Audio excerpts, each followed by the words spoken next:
So when is a company UK resident and subject to UK tax, and when is it subject to international tax? This is a very important point to get right, especially if you've got UK companies or if you're looking at setting up overseas companies, because the last thing you want is to set up a company in a location or jurisdiction where it's tax-free, such as Dubai, somewhere there's low or no taxes, and actually those profits are still subject to tax in the UK.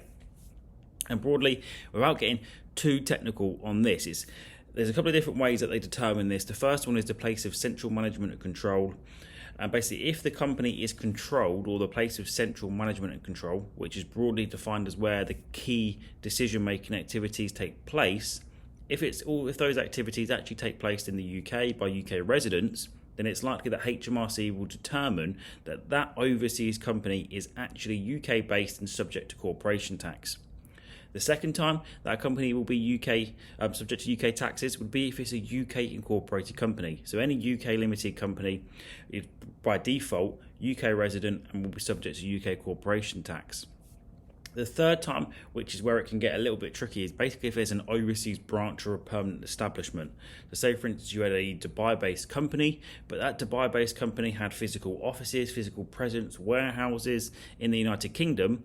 Well, that would risk creating a permanent establishment or a branch, which basically would mean the profits of that activity alone and the income that it generates would be subject to UK corporate taxes.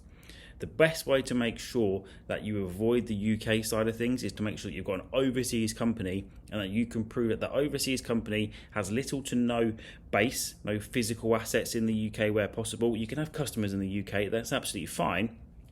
But ideally, you don't want warehouses, offices, you don't want anything that basically fully links you to the UK. You can have UK staff if you need to, that shouldn't be a problem.